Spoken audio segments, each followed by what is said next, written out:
इस ध्वज के सम्मान का प्रसंग आता है, हमारा स्वयंसेवक अपने प्राण भी देने के लिए अग्रपंक्ति में रहा है और रहते रहेगा। तो हमारी संघ के स्वयंसेवकों की यह परंपरा है। जहां पर देश के सम्मान का प्रश्न है, राष्ट्र ध्वज के सम्मान का प्रश्न है, वहां पर हम सबसे आगे आपको मिलेंगे लड़ने के लिए, प्राण देने के लिए। 1950 से लेकर 2002 तक आरएसएस ने अपने नेशनल हेडक्वार्टर पर फ्लैग होस्ट क्यों नहीं किया था? तो मैं ये जानना चाहता हूँ सर कि इसका रीजन क्या है? किसने नहीं किया? 1950 से लेकर 2002 तक आरएसएस ने अपने नेशनल हेडक्वार्टर पर इंडियन फ्लैग क्यों नहीं होस्ट किया? अच्छा, तो हम लोग प्रतिवर्ष 15 अगस्त 26 जनवरी को जहां है वहां फ्लैग होस्टिंग करते हैं। यहां पर एक कैंपस ऋषिबाग में है, एक महल में है, दोनों जगह फ्लैग होस्टिंग होता है। ये हमको सवाल पूछना नहीं चाहिए लोगों ने, क्योंकि एक घटना मैं बताता हूं। स्वतंत्र भारत का झंडा तिरंगे रंग का होगा और कांग्रेस का भी तिरंगे रंग का होगा। उस समय एकमात्र बड़ी राजकीय संस्था कांग्रेस थी, उसकी छत्र छाया में बाकी लोग थे। तो ये तय हो गया 1933 में जलगांव के पास फैजपुर है, वहां पर अधिवेशन हुआ कांग्रेस का।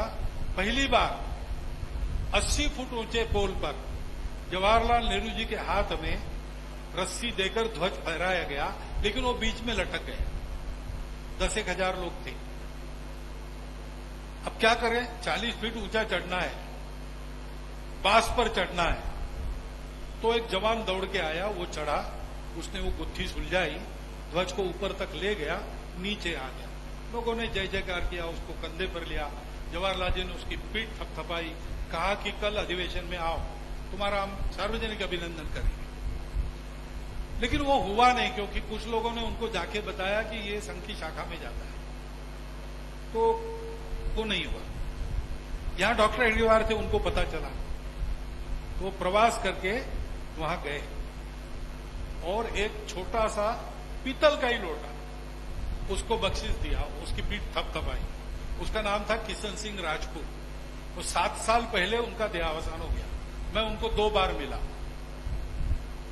तो पहली बार ध्वज फहराए जाने में बाधा आई, तब से राष्ट्रीय स्वयंसेवक संघ इस ध्वज के सम्मान के साथ जुड़ा है।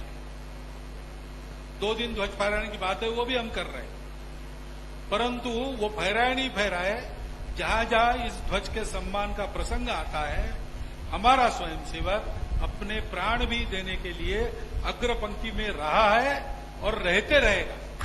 ये पक्की बात है, क्योंकि वो भारत की सार्वभौम संप्रभु प्रभुसत्ता का प्रतीक है। पूर्व बंगाल में जब बांग्लादेश का युद्ध शुरू हुआ, तो रायगंज के आगे एक चौकी है, वहां पर अचानक बांग्लादेश की आर्मी आने लगी। बीएसएफ के जवान थे वहां पर, लेकिन उनको खबर नहीं। हमारा वहां 12वीं में पढ़ने वाला चिरका मुर्मू नाम का मुख्य शिक्षक था। उसने देखा, उसने जाके अलर्ट किया। तो जवानों ने कहा कि आगे हमने खंदक बनाया है, वहां की बारूद की पेटियां रखी है, वो लानी पड़ेगी जल्दी। तो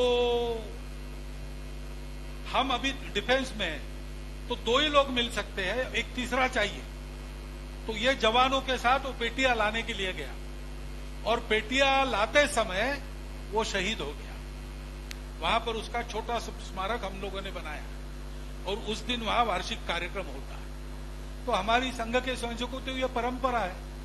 जहां पर देश के सम्मान का प्रश्न है, राष्ट्र ध्वज के सम्मान का प्रश्न है, वहां पर हम सबसे आगे आपको मिलेंगे लड़ने के लिए, प्राण देने के लिए।